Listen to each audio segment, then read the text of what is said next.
আপনার বাচ্চার মুখে চকলেট তুলে দিতে গিয়ে কত বাচ্চার জীবন নষ্ট হচ্ছে তা হয়তো আপনার অজানা।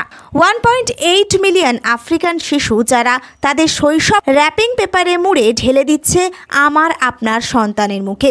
আইভরি কোস্ট আর ঘানা, পশ্চিম আফ্রিকায়, এই দুটো দেশে পৃথিবীর মোট কোকোর প্রায় 70%ই চাষ হয়। কালো মানুষ, কালো মাটি, কালো চকলেট। স্কুল কাজ এবং ডলারের লোভ দেখিয়ে রাস্তা থেকে তুলে নিয়ে যাওয়া হয় বহু বাচ্চাদের। সকাল 6টা থেকে রাত 9টা পর্যন্ত অমানসিক পরিশ্রম করানো হয় সেই সমস্ত বাচ্চাদের দিয়ে। খাদ্য বলতে শুধু তাদেরকে দেওয়া হয় সস্তার ভুট্টা সেদ্ধ আর কলা।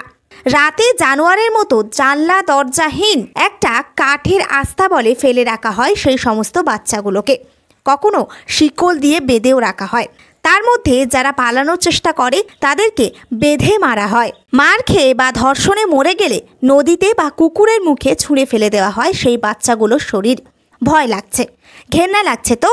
আপনার শিশুটির মুখে যে চকলেট লেগে রয়েছে সেই চকলেটের দাগ আসলে বহু বাচ্চার রক্তের দাম। আমরা ইন্টারনেটের জগতে বাস করি, তারপরেও আফ্রিকার ঘানা অঞ্চলে এখনও এইরকম অমানসিক অত্যাচার হয় বাচ্চাদের শুধুমাত্র চকলেট তৈরির জন্য।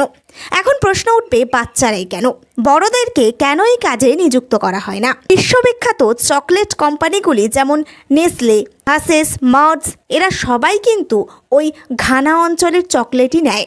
এবার জানি শিশুদেরকেই কেন রাখা হয়।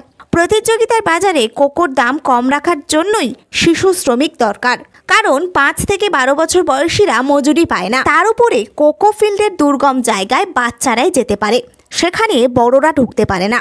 সাপ, খোপ, বিচের কামড়ে বেশ কিছু বাচ্চা মারাও যায়, কিন্তু তাতে মালিকের কিচ্ছু যায় আসে না। দারিদ্রতা থাকবে, বাচ্চার জোগানও থাকবে।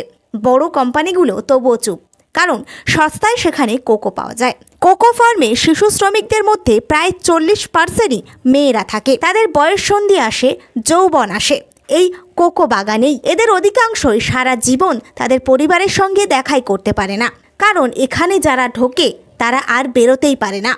মালিক, ঠিকাদার, সুপারভাইজার, পুলিশ, এমনকি মজুরিদের যৌন তৃপ্তি মেটায় এই সমস্ত মেয়েরা। 11 বছর বয়সে গর্ভবতীও হয়ে পড়েন। পাল্লা দিয়ে বাড়ছে যৌন রোগ, পচে গলে যায় শৈশব। মেছেটে হলো এক ধরনের ছুরি, যা চালালে একটা শিশু কিমা কিমা হয়ে যেতে পারে। সেই সমস্ত মেছেটে ধরিয়ে দেওয়া হয় শিশুদেরকে। কারোর আঙুল এই মেছটের দ্বারা একেবারেই কেটে যায়, কারোর আবার গভীর ক্ষত হয়। কোনো কোনো বাচ্চা, মানে 10 থেকে 15 বছর বাচ্চাদের পিঠে 25 কেজির বস্তাও চাপিয়ে দেওয়া হয়।